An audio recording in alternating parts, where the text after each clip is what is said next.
So hello welcome student our Jharkhand education channel. और आज हम बात करने वाले हैं Jharkhand board class 12th physics का इम्पॉर्टेंट डेरिवेशन और क्वेश्चन। और आज का चैप्टर रहने वाला हमारा अल्टरनेटिंग करंट, जिसको बोलते हैं प्रत्यावर्ती धारा। अब तक हमने चैप्टर नंबर 6 तक का हमने आपको सारे इंपॉर्टेंट क्वेश्चन बता दिए हैं। अब मैंने आपको वादा किया है कि हम आपको सबका सोल्यूशन भी बताएंगे। एक बार हम आपको सारे चैप्टर के इंपॉर्टेंट क्वेश्चन बता दें। इंपॉर्टेंट क्वेश्चन बताने के बाद ये होगा कि आप चीज़ों को रिवाइज करना स्टार्ट करेंगे और फिर हम आपको बताएंगे इंपॉर्टेंट डेरिवेशंस जो जिन बच्चों ने अभी तक डेरिवेशंस नहीं किया है उनको बच्चों को हम क्या करेंगे, हम उनको उसका सोल्यूशन भी बताएंगे। और जो तैयारी कर चुके हैं उनको भी बताएंगे कि आखिर एग्जाम में आंसर कैसे लिखा जाता है कि आप कम टाइम में अच्छे मार्क्स लिखो। देखो, अच्छे मार्क्स लाने तो पढ़ना तो पड़ेगा, ये तो श्योर बात है, इसका कोई और समाधान नहीं है, पढ़ना पड़ेगा, है ना। दिन रात एक कर दो, पढ़ो, ठीक है, जितना भी टाइम बचा है। तो बहुत ही कुछ होगा, टिप्स होगा, ट्रिक्स होगा, आपको हम एग्जाम से रिलेटेड बताएंगे। ओ तो पहले स्टार्ट करते हैं हमारा टॉपिक, क्या क्या हमें पढ़ना है आज टॉपिक में। तो उससे बात करते हैं कि जो सबसे बड़ा इंपॉर्टेंट होता है वो होता है मीन और average value of AC current, है ना। मीन वैल्यू और average value of AC current, जिसको हम बोलते हैं प्रत्यावर्ती धारा का औसत या औसत मान बोलते हैं ना। औसत मान कैसे निकालते हैं, इसका मीन वैल्यू कैसे निकालते हैं। देखो, एक पॉइंट याद रखना कि ये आपसे क्वेश्चन पूछा जाता है तो इसमें आपको दो चीज़ याद रखना है। एक तो इसका पहले बात आप फॉर्मुला याद रखोगे, क्योंकि फॉर्मुला याद रखोगे तभी आप इसका एमसीक्यू कर पाओगे।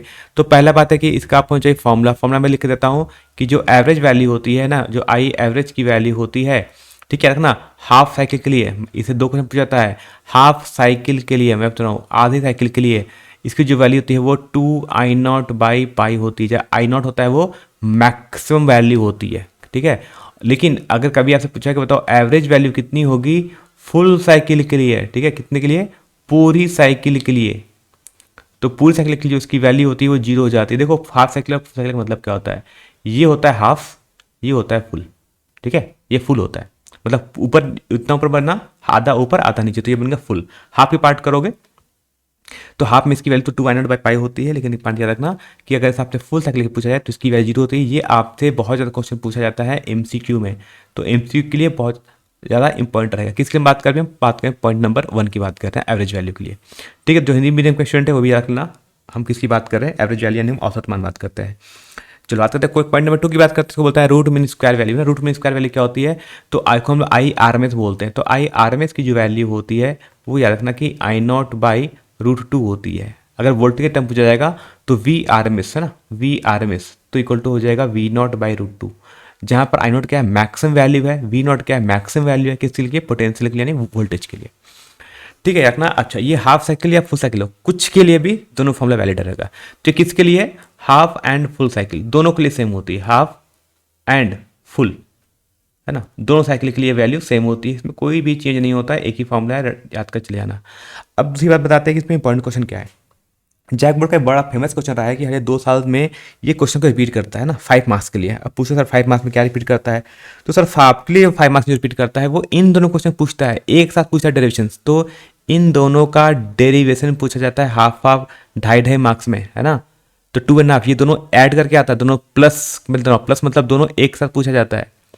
तो दोनों का आप डेरिवेशंस पढ़ लेना। डेरिवेशंस को कैसे करना है, इन शॉर्ट में करना है, क्योंकि मैक्सिमम जो बायो स्टूडेंट हो उनको शायद को डेरिवेशंस करने में थोड़ा सा प्रॉब्लम लगेगा, तो हम आपको बता देंगे कि इसका डेरिवेशंस कैसे करना है। जिन्होंने कर लिया है अच्छी बात है, मैथ के स्टूडेंट को तो बहुत अच्छे तरीके से आना चाहिए कि इन दोनों का हम डेरिवेशंस कैसे करते हैं। ये क्वेश्चन किस लिए आता है, ये क्वेश्चन सीधा सीधा आपका 5 मार्क्स में पूछा जाता है और बहुत ही ज़्यादा इंपॉर्टेंट, इसको लिखना वेरी वेरी इंपॉर्टेंट क्वेश्चन है। तो इस चैप्टर जो 5 मार्क्स का क्वेश्चन आता है वो पहला क्वेश्चन तो होता है इंपॉर्टेंट, ठीक है। बात समझ आ गया तो बात करते हैं हम पॉइंट नंबर 3 की बात करते हैं, ठीक है। तो पॉइंट नंबर 1-2 में समझ आ गया, यही क्वेश्चन आता है आपका 5 मार्क्स में आता है, दोनों एक साथ आता है, अलग अलग नहीं पूछा जाता है, एक साथ आएगा दोनों, ठीक है। प्लस का मतलब दोनों एक साथ आएगा। चलो बात करते हैं पॉइंट नंबर 3 की, लिखता है AC current containing only register, inductor और कैपेसिटर। तो मालूम से पूछा जाए कि एक हमने एक रजिस्टर के एक प्रतिरोध को लगाया किसमें, एक एसी सर्किट में, या सिर्फ एक लगा दिया इंडक्टर को जिसको हम प्रेरित्र बोलते हैं, और इसको हम, या फिर हमने एक कैपेसिटर को लगाया है डायरेक्टली एसी सोर्स से, मतलब एक हमने संधारित्र को लगा दिया सीधा एक एसी प्रत्यावर्ती धारा सोर्स से लगा दिया है।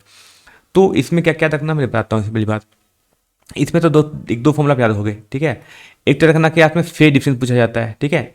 इसमें क्या पढ़ लोगे, इसमें आप पढ़ने पर फेज डिफरेंस पढ़ लेना, ठीक है, कि फेज डिफरेंस बिटवीन करंट और वोल्टेज कितना कितना होता है इंडक्टर में, रजिस्टर में और कैपेसिटर में, क्योंकि इसमें वोल्टेज और करंट के बीच में क्या क्या होता है, फेज डिफरेंस सभी केस में, ठीक है।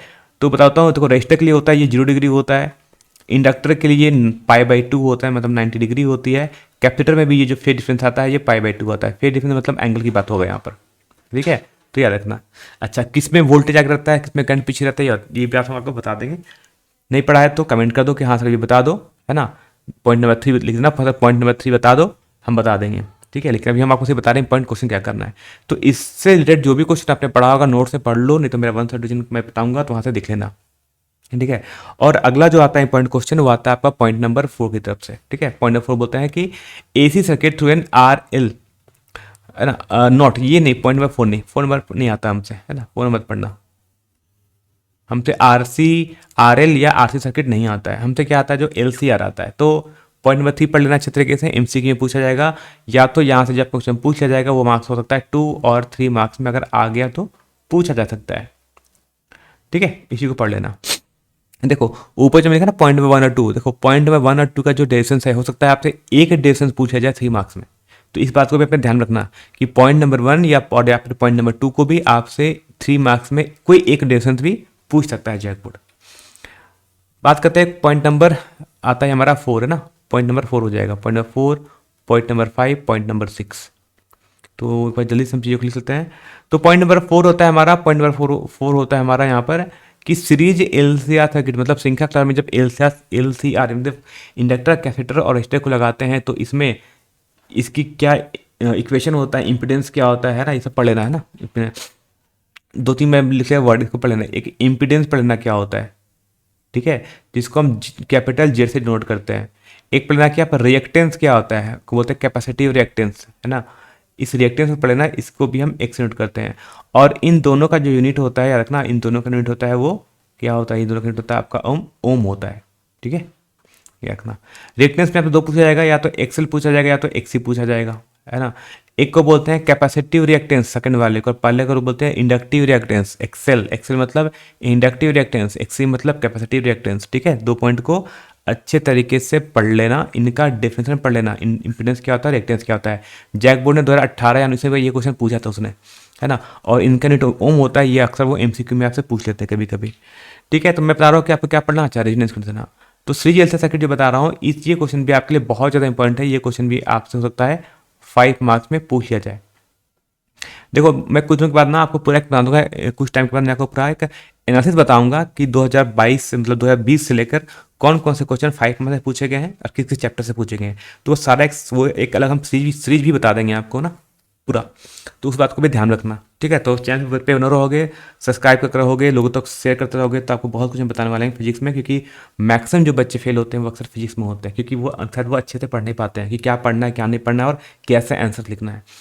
तो मैं आपको बता रहा था कि पॉइंट नंबर 4 में आपको सीरीज एलसी सर्किट पढ़ना है। अब इसमें क्या क्या पढ़ लेना तो बताते हैं। इसमें तो पढ़ना कि इसमें वो पूछा जाएगा कि एक इसका डायग्राम, इसका एक फेजर डायग्राम बोलते हैं ना, इसका क्या बोलते हैं इसको लोग, एक बोलते हैं इसका फेजर डायग्राम। तो एक बार आपको चाहो तो इसका फेजर डायग्राम पढ़ लेना अच्छे तरीके से, ठीक है। कैसा बनता है फेजर डायग्राम, चलो मैं आपको बता देता हूँ कि अगर इस तरह आपका एक्स, इधर आपका रेजिस्टेंस रहेगा तो ऊपर में आपका एक्सएल रहेगा, नीचे आपका एक्सी रहेगा, ठीक है।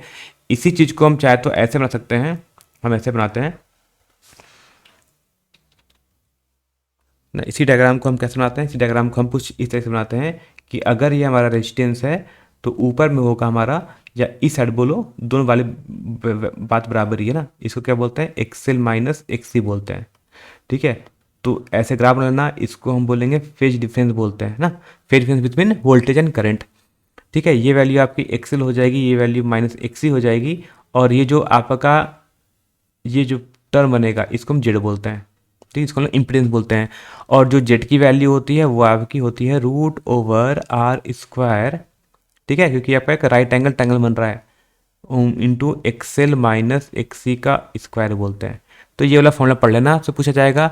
रेजिडेंस की वाली कंडीशन पूछ जाएगी, तो रेजिडेंस की कंडीशन कब होती है, जब एक्सएल इक्वल टू एक्सी होता है, और यहाँ पर आपको ओमेगा की वैल्यू √1/√एल सी होगा, और फ्रीक्वेंसी की होती है, इसको लोग रेजिडेंस फ्रीक्वेंसी बोलते हैं, अनुनाद आवृत्ति बोलते हैं, इसकी वैल्यू 1/2π√एल सी। ये वाला कंडीशन पढ़ना, ये कंडीशन होती है रेजिडेंस की, ठीक है। पावर इन एसी सेकंड पढ़ना कि एवरेज पावर का फॉर्मूला क्या होता है, तो पावर एवरेज, है ना, पॉइंट नंबर बताते हैं, चलो इसको बोलते हैं एवरेज पावर। तो जो एवरेज पावर का फॉर्मूला होता है VRMS इंटू IRMS, है ना, इंटू होता है कॉस फाई। अब फाई क्या था, देखो फाई यहाँ पर एंगल बनने पर भी कुछ देर पहले मैंने बनाया था, ठीक है। इसको बोलते हैं हम लोग फेज डिफरेंस, ठीक है। और कॉस फाई को हम क्या बोलते हैं, इस कॉस फाई को लोग बोलते हैं पावर फैक्टर। ये पूछना अच्छे से रखना कि इस कॉस फाई को ही हम पावर फैक्टर बोलते हैं। ठीक है, आपसे पूछा जाता है कि बताओ पावर फैक्टर कौन होता है, तो पावर फैक्टर में इस कॉस फाई को बोलते हैं। ठीक है, रखना इस कॉस फाई को क्या बोलते हैं ना, पावर फैक्टर बोलते हैं। आपसे एमसीक्यू में क्वेश्चन पूछा जा सकता है। तो थोड़ा सा आप फोर्स आप इसमें एक फॉर्मूला पढ़ के चले जाना अच्छे तरीके से, और कुछ नहीं करना है। एसी जनरेटर में क्या होगा, एसी जनरेटर में आप इसका बेसिक क्या पढ़ लो ना, एसी जनरेटर पढ़ लेना कि इसका एक डायग्राम लिख लेना एक बार। ठीक है, क्या लिखना, इसके पास डायग्राम लिखना, और इसके कितने कितने पार्ट्स होते हैं, कौन कौन से इसके पार्ट्स होते हैं, आर्मेचर क्या होता है, मैग्नेटिक फील्ड क्या होती है ना, ब्रशेस क्या होते हैं, रिंग्स क्या होती है, पढ़ लेना। ठीक है, तो एसी जनरेटर में डायग्राम पढ़ लोगे, पार्ट्स पढ़ लोगे, ये किस उसका प्रिंसिपल क्या है, इसका सिद्धांत क्या है ना, इसका इसका वर्किंग प्रिंसिपल क्या है, यानी इसका सिद्धांत यानी किस सिद्धांत पर कार्य करता है। इस चीज़ को भी आप अच्छे तरीके से पढ़ लोगे तो आप बहुत आपके लिए अच्छा होगा। अगर क्वेश्चन एग्जाम में आ जाए तो आप तो छूटेगा नहीं। ठीक है, तो जितना कुछ बता रहा हूँ बस इसी तरीके से पढ़ के चले जाओगे तो एग्जाम में आपके बहुत अच्छे मार्क्स आ जाएंगे, कोई डरने की बात नहीं है। ठीक है, फिजिक्स में कोई डरने की बात नहीं होती, फिजिक्स बड़ा इजी एग्जाम होता है अगर आपने ठीक चीज़ों को ठीक से पढ़ा है तो। और जब भी अगर आप एग्जाम में आंसर लिखते हो तो याद रखना कि आंसर आप एग्जैक्ट कभी नहीं लिख पाओगे। तो जो बच्चे बहुत अच्छे तरीके से पढ़े हैं, शुरू से पढ़ते हैं, वो तो लिख पाएंगे, लेकिन जो बच्चे नहीं पढ़े हैं डरने की जरूरत नहीं है। जितना कुछ आता है उस चीज़ से रिलेटेड आप उसको लिख के आना पड़ेगा, इसलिए पढ़ना तो जरूरी है। हाँ, लेकिन ये हो सकता है कि आपको एग्जैक्ट आंसर ना पता चले कि क्या लिखें, तो आपको उससे रिलेटेड जो भी आता है आप अगर लिख के आओ, अच्छे मार्क्स आते हैं। जैक बोर्ड का फीस बहुत टफ नहीं होता है, जो टफ होता है वो सीबीएसई बोर्ड का होता है। ठीक है, तो इतना कुछ जो आपको बताना था पढ़ लेना। फिर 2-3 मार्क्स वाले क्वेश्चन अक्सर पूछे जाते हैं। एसी जेंटर आ गया तो मान लो ये क्वेश्चन आपका 2 या फिर 3 मार्क्स में आ सकता है क्वेश्चन ये वाला। ठीक है, बाकी चैप्टर जो मैं बताया था कि जो इंपॉर्टेंट होता है वो आपको हमने 5 मार्क्स में 2 ही क्वेश्चन बता देते हैं। एक तो एवरेज और एवरेज करंट, और या फिर आपको आरएमएस करंट पूछ लिया, और दूसरा मैंने पूछा एलसीआर। इन दोनों में से एक क्वेश्चन अक्सर वो आपसे पूछता है। ठीक है, तो बाकी और कुछ ज़्यादा पढ़ने की चैप्टर से जरूरत नहीं है। बाकी छोटे एमसीक्यू क्वेश्चन है वो आपको हमारा एमसीक्यू का मैंने सीरीज बना के रखा है, कम यूट्यूब पे अपलोड है, जाकर मेरा एमसीक्यू का सीरीज देख लो, पूरा चैप्टर 1 से लेकर 14 तक। एक सीरीज हम फिर से स्टार्ट करेंगे दिसंबर के मंथ में। अभी जैसे आपका मॉडल सेट आएगा, मॉडल सेट आने के बाद 15 तारीख के बाद से हम फिर से एक सेट फिर से स्टार्ट करेंगे एमसीक्यू का पूरा। ठीक है, 1 से लेकर चैप्टर 14 तक का, जब तक आपका सिलेबस नहीं हो जाता। जब आपका सिलेबस कंप्लीट हो जाएगा तभी हम वो सीरीज स्टार्ट करेंगे, जब आपका रिवीजन हो जाएगा तभी। तो बाकी इतना था आपको बताना। और मैं आपको एक बता दूं कि आपको जो भी पीडीएफ डाउनलोड करना है, तो मैंने बताया था, आपसे वादा किया था कि आपको सारा पीडीएफ मिलेगा। पीडीएफ कहाँ मिलेगा, तो हमारा ये वेबसाइट है www.jharkhandedu.in पे, यहाँ चले जाओगे आपको धीरे धीरे सारा चीज़ का पीडीएफ मिल जाएगा। एमसीक्यू का पीडीएफ लोड है, मैं जो भी वीडियो लेक्चर लेता हूँ, जो मैं आपको बताता हूँ इंपॉर्टेंट क्वेश्चन, उसका भी आपको यहाँ पर जाके सीधा सीधा आपको यहाँ पर चलेगा तो आपको इसका पूरा पीडीएफ मिल जाएगा। पीडीएफ को सिर्फ देखना है, समझना है और अपने दोस्तों तक शेयर करना है। और हर बच्चा ना जो कहीं से पढ़ रहा हो या किसी ने कोचिंग नहीं की हो, कॉलेज नहीं गया हो, स्कूल नहीं गया हो, सब तक शेयर करो ताकि सब तक बात पहुंच जाए और सबको पढ़ने में कोई प्रॉब्लम ना हो।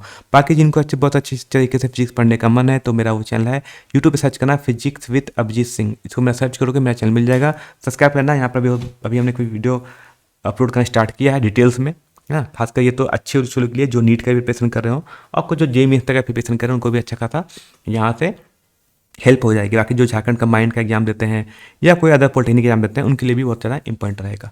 ठीक है, तो आज के टाइम मिलते हैं, बाकी लोग मिलते हैं नेक्स्ट वीडियो में। तब तक चैनल को शेयर सब्सक्राइब कर लो और टेलीग्राम ग्रुप को जरूर ज्वाइन कर लेना।